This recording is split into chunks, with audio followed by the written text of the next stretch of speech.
Hey, welcome everybody to Fundraising Growth Now. We're glad you're back. We're glad to be back. And joining me today is Jeremy Hatch, one of RSC's consultants. In fact, our principal consultant, who started with the company, I think, in 2011, I think. It's my 10th year, whatever that math turns out to be. And he's had an amazing array of clients from all different kinds of budget sizes, all different parts of the country. And so just by way of introduction then, Jeremy, tell everybody about yourself just a little bit, about your background and what you've been doing with RSC these last 10 years or so. Thanks, Bob. First of all, I'm a big fan of the podcast, so what a pleasure to be on with you today. My name is Jeremy Hatch. I've been with RSC this is my 10th year, worked with about 40 clients during that time, mostly in arts and culture, a lot of orchestras, symphonies, theaters, performing arts centers. Before that, worked about 10 years in arts philanthropy, primarily, including opening up a performing arts center here in central Indiana, where I live with my family. Great. Thanks, Jeremy. And let's talk about our first topic, and that is related to staffing and the challenges that we're seeing today. Fundraising staff challenges are getting even more difficult than they have before, and keeping good people is harder than even getting good people. As a consulting firm focused on fundraising, we spend a lot of time talking about that and paying attention to it because it affects our work as coaches as much as it does the organizations with whom we work and partner with. I look at the job ads, not because I'm looking for work, but I look at the job ads same as anybody else to know what's going on out there. And have noticed a tremendous spike in the number of development positions, really at all levels, but especially chief development officer positions. And I've noticed it at all budget sizes. So part of what we pick apart as a team is this idea of what does it take to be a good development officer? And as an organization, what do you do to attract that good person? And what do you do to keep them? So in the same way that we talk about how do you get donors and keep donors, we also talk a lot about how do you attract good staff and keep good staff? Same with volunteers. So usually the kinds of questions that I'll get are when someone's hiring and they're a client and they say, can you look at this resume is usually the kind of question I get. I don't know, Jeremy, if you're often asked to look at job descriptions and resumes. All the time. Yeah. People are constantly thinking we can have this magical job description that will attract just the right person. And one of my pet peeves is very long job descriptions, which I think inevitably just chase candidates away. 5 pages and then a portfolio and other duties is assigned isn't attractive. So what I tell people, let's keep it simple and see who we can draw in for interest and then start the real process of interviewing. Right. It's funny. I agree. If you're going to make it that big, then just make it really, really short. Just have 3 points on it. Be everywhere, do everything, and don't screw up. That's usually what's absorbed through a big, long job description. And so, yes, we're into brevity as much as we possibly can be. We look for brevity, I think, also on responses that come from resumes and so forth. Yeah, definitely. At the same time, a 4 or 5 page resume doesn't do a lot for us. But what we're really trying to get a sense of your qualifications, interests, and expectations of the role. I think another thing anymore that people need to be transparent about is salary. I think until recently it was typical to say, we'll tell you what it pays for as we negotiate with you. And the trend now is moving away from that. And that's probably a good trend to save time and have transparent conversations about qualification. We're working with somebody right now and they're trying to fill a job and they just created their job description. And the second line after the title is what the salary range is. I certainly applauded it. I think it's the right thing to do. And I think it will attract the right people. But right now, Jeremy, we look at skill sets quite often. Historically, that's what people, they want the resume. They look at the resume to see how it matches the job description. They look at skill sets. But right now, we are not in a buyer's market. This is an employee's market, not an employer's market. And there are lots of jobs open. And skill set sometimes just doesn't cut it to attract people. And if it does, it's sometimes not the right people. So we talked some about personality and skill traits to attract the solid staff fundraisers who not only are good at their job, good at knowing their craft, but are good at knowing their craft within the organizational culture that you might have. So talk some about what some of those traits and skills look like, and particularly where how you've seen it work. We can't name names, or which ones have you seen work well? Let's put it that way. And maybe some circumstances where it hasn't worked particularly well. Yeah, certainly. So the tendency is to want to find someone who is skilled enough and experienced enough to run a program at any budget size. And board members, I think, can make this mistake sometimes where, I know somebody tremendous at the university. We should just pay whatever we have to get them, or the hospital. And that's unrealistic. I don't think you can afford that person. I don't think they'll stay. I think arts and culture jobs are challenging in terms of expectation and the time commitment and the cash needs and so on. So we're probably not going to attract someone from the job they love at the hospital or the university or the nonprofit across town. And anymore, I think we're having to say, look, who is in our orbit who could step into this role based on qualifications beyond fundraising experience? Because once you have a few years of fundraising experience, you can almost punch your own ticket and go wherever you want if you're proven.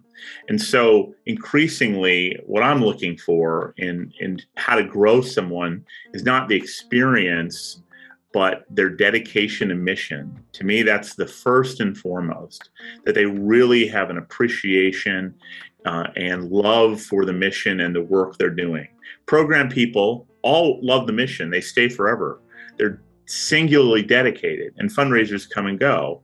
And so I'd rather have someone really dedicated to the mission and wants to invest, and they'll tend to stick around.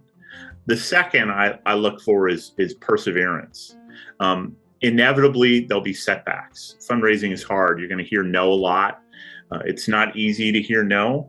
And so you may have to hear no twice to get a yes. And so that perseverance, being able to stick to something and be resilient through obstacles, is really very important to be successful at any level in fundraising. The third for me is really curiosity. Philanthropy is a people and relationship business, and to uncover prospect and find possibilities and uncover donor interests, values, and their passions takes time, focus, and you need a real genuine interest in others. And if you can have those three things, I think you can probably be a pretty good fundraiser. I throw in a fourth one. You either have to be a really, really fine actor, or you have to genuinely like people. And I would prefer the latter. You genuinely have to like people. I think you genuinely have to like people. If you're an actor, it's eventually going to come through. It does. You're faking it. So and not everyone does, and that's okay. It probably frontline fundraising is not for you. Yes, right. This idea of depth of experience, at least from our viewpoint, has become less important in many settings than it has been previously. So I'd rather get somebody who is smart and hungry and tenacious, like you described, and be able, if they're let's just say they're partnering with us, that we pour our best practices into them and have them absorb all that, with the idea that they're already in a place they love. The job is the job they love, and this is just going to help them facilitate that and grow into their job better, rather than try to find the perfect, highly experienced development person who's willing to do it for a third of what their last job was. And to find someone willing to invest for some significant amount of time. The world is onto us in our industry and fundraising that people tend to stay, 19 months or whatever on average. And it's terrible for the organizations. It reflects poorly on us as professionals, fundraisers as professionals, and it is a disservice to the donors and the board members.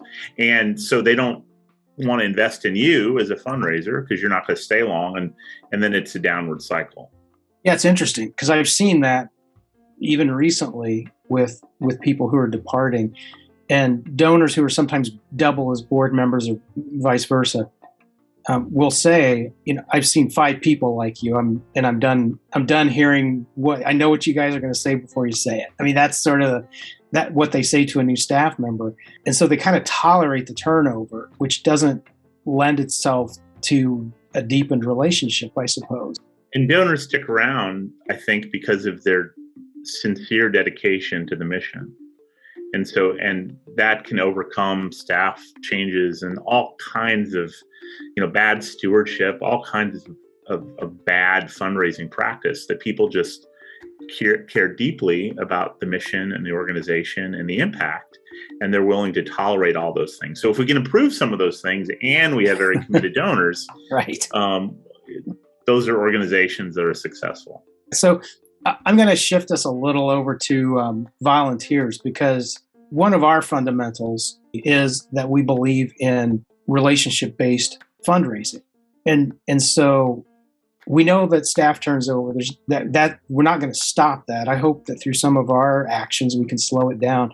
I hope there's always going to be a volunteer element that goes with this, and as particularly board development. And so one of the things that we focus on is this idea that your development committee, made up mostly of board level volunteers, will be your frontline fundraisers.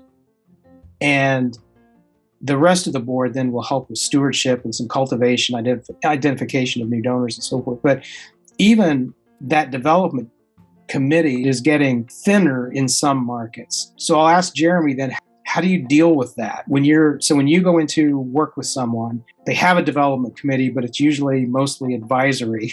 How do you transform that, or at least some portion of that, into an activated frontline fundraising core group? Certainly. I think there are a few key traits that I'm looking for in a volunteer fundraiser, and maybe to a larger extent with board members generally. The first is that same thing, that dedication to mission. So if a board member is on the development committee and they're on 5 or 6 other boards, I don't see how they can possibly be invested. And without questioning their why they would be on several boards at once, I just don't think it's useful. And so I'm looking for board members who are dedicated in the long term to that particular cause and organization, who care deeply about it. If you do that, I think you can be a good fundraiser. You can share that passion, you can say thank you, you can follow a plan. The second thing is, I think, generosity. Board members need to be generous, both financially, that's still important, but also through their connections, their time, their other talents. And they need to just have an air of generosity. And successful board members are generous with other people, with other board members, with opportunity, with their money, with their time. And they're there for you as staff. The third is open to growth and being collaborative, that you see staff and outside counsel sometimes as a partner and someone who is a peer, and that you welcome their support and their coaching and their direction, that they're the professionals often, and your job is to support them and be open to the plan and the program and trying new things. Whenever we're with a new client and it's a group of board members on the development committee and they say, well, we tried peer-to-peer fundraising back in 2007, didn't work, so I don't want to try it now. We just want to send letters. And so with development committee specifically, I think we're better off trying to recruit a small group, let's say 5 instead of 15, who meet those qualifications versus saying, okay, everyone who didn't sign up for other committees is going to be assigned to the development committee. That's not going to work well. I'd rather have a small, focused, committed, enthusiastic group of 3 than a dozen, most of which are just going to say, I don't think we can do it that way. The other trait that I like out of volunteers, of course, is I like volunteers who are results focused, measurement focused, take an action, get a result kind of stuff. Those are really prime potential members of the development committee. What I don't find it to be particularly productive is a development committee that acts like an advisory board. And, coming up with ideas. Well, I understand that's the easy part or the fun part maybe of being on a committee. It doesn't always mean that that's what's best for the organization, right? At the same time, organizations often don't give development committees a really clear mandate, expectation of how to help. And there are other kinds of committees, board committees, that are supervisory, and advisory. And the development committee, I don't think can be, it should be, but there needs to be a very specific set of expectations. And here are these goals we're going to work on, whether it be a special event, stewardship, corporate sponsorship, or individual giving, any of those. And so here's how we're going to work on these together. Here's the plan, rather than, well, once a month we have lunch and we look at lists and we talked about who died and who got divorced and who has a new job. And so without a clear expectation, what would we expect a group to do? Have you found that working with organizations like that once a development committee understands that there is a frontline fundraising mandate, do they embrace it, or do they resist it, or do they still have trouble understanding it? It's a big challenge in fundraising, how to engage volunteers. We all know that. I think when we can find the right people and we can empower them and we can stick on the calendar and the activity we've all agreed to, by year 2, it gets a lot easier. And people say, yeah, that's when we do it.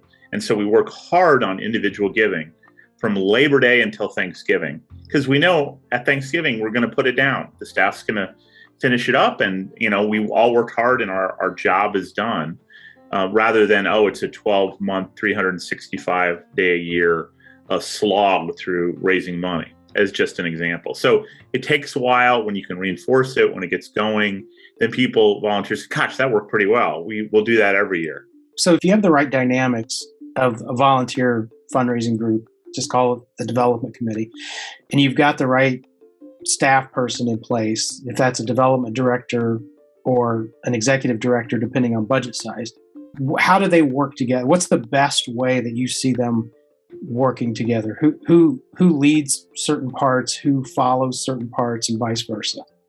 Well, I think someone needs to be the key liaison to the development committee. And I don't think it's the executive director or CEO. I think it's usually the development director. They have director in their title. They're empowered to talk to board members, which is a challenge in some organizations. And they're, should have enough seniority where it's appropriate. And so I think it's somebody senior in the organization leading and providing a roadmap and direction in terms of assignments, activity, and follow-up. And then that ought to be really a weekly activity, which is why I think you want a compressed fundraising campaign. You can't follow up 52 weeks a year, but we say for 14 weeks a year, every Friday, I'm going to ask you to report back on the work that we did. Secondly to that, at RSC, we're big believers in redundant relationships. And what does that mean? That means where ideally you have a board member and a staff member going together to meet or engage with a prospect for a few reasons. We have duplicate relationships. People don't stay forever. And so we maintain that institutional relationship. The second is we all hear things a little differently. And so you could have heard, they said yes to $10,000, and the board member could have heard something a little different. And so we have to figure out what did we hear. And the third, it's just easier for board volunteers to say, look, I'm going to be the story and say why I'm here and what I'm passionate about. And Mr. Development Director, why don't you ask? Easy enough. And we can coach people to ask.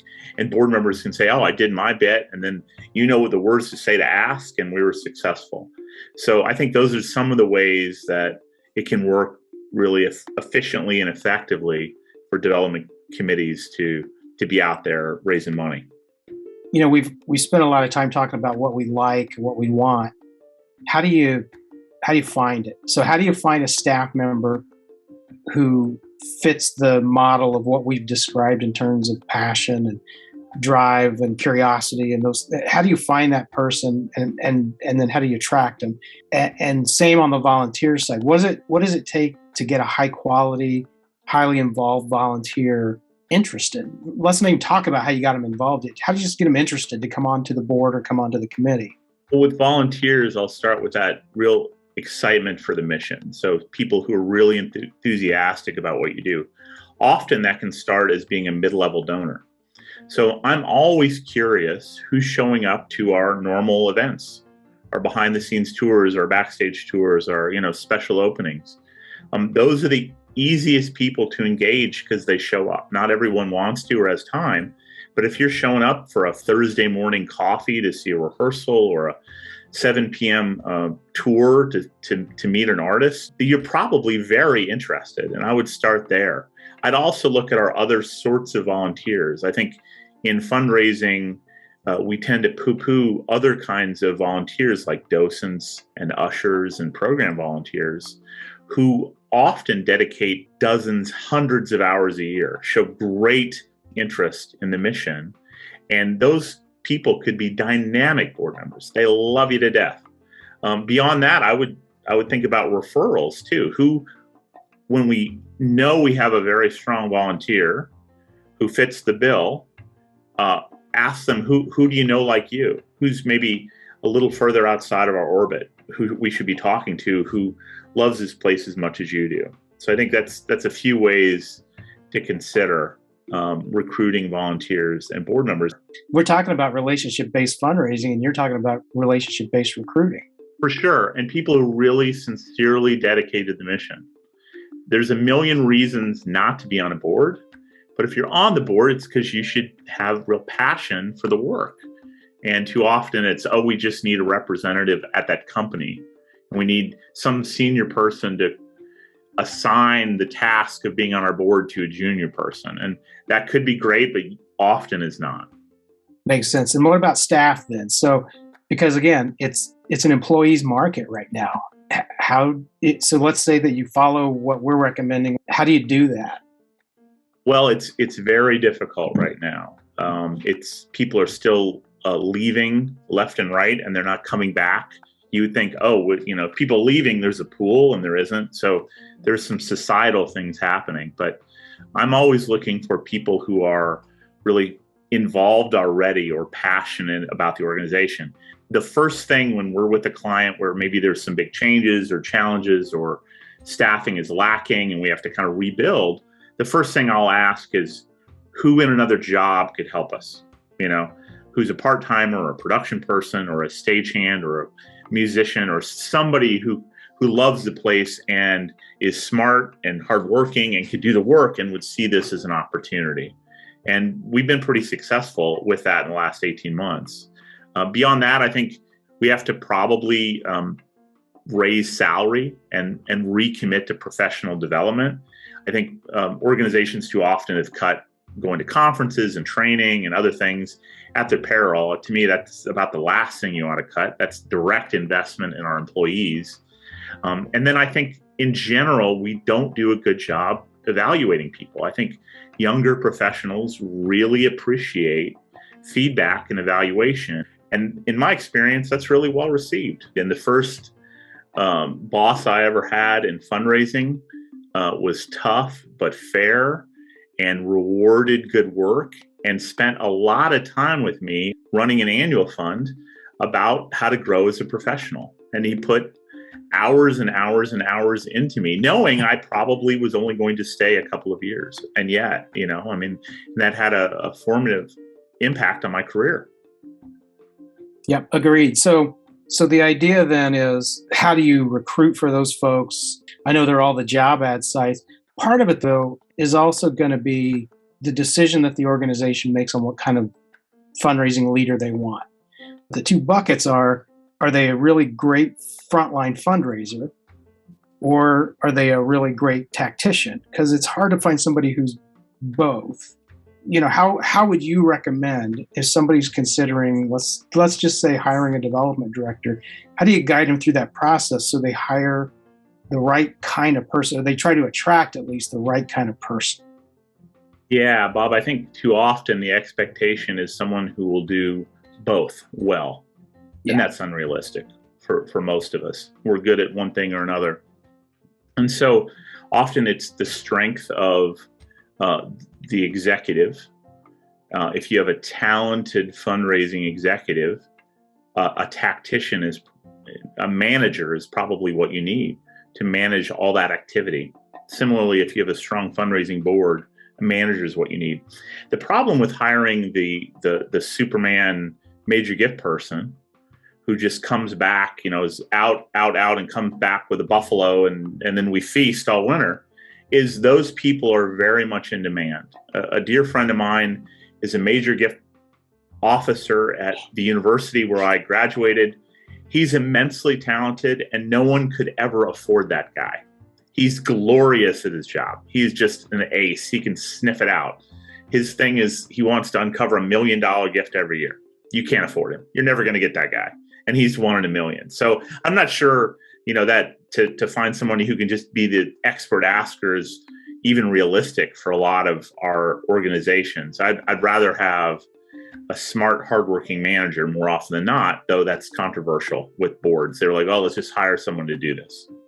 Where I'm biased, and that is, or at least where I favor, and that is hiring somebody who is a great fundraiser but is not interested in building a fundraising program is really, really dangerous. This idea that, they might bring in the money for the 2 or 3 or 4 years that they're there, but when they go, that giant sucking sound of relationships that go with them is not beneficial long-term to the institution. So that, to me, although it's not as productive sometimes immediately, hiring someone who's really interested and good at developing a program that will outlast him or her is going to be key to the fiscal health of the institution. So that's the long-term look I take on it. Definitely. And one of the challenge, I think, Bob, we both found at a large organization is able to recruit, for whatever reason, someone from higher education or a different business, is they just want to focus on mega gifts rather than building a program. And we have to do a lot of education around the importance of the annual fund, for example. We're going to pause here and pick up our conversation again in a few days with more focus on fundraising programs in this ever-changing environment as we move into calendar 2022. In the meantime, thanks for joining us, and we look forward to reconnecting with you soon.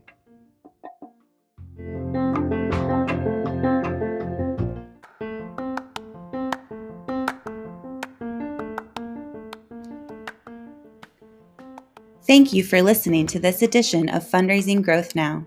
To find previous episodes, to join RSC's mailing list, or to find more information about our client services and success stories, please visit rscfundraising.com.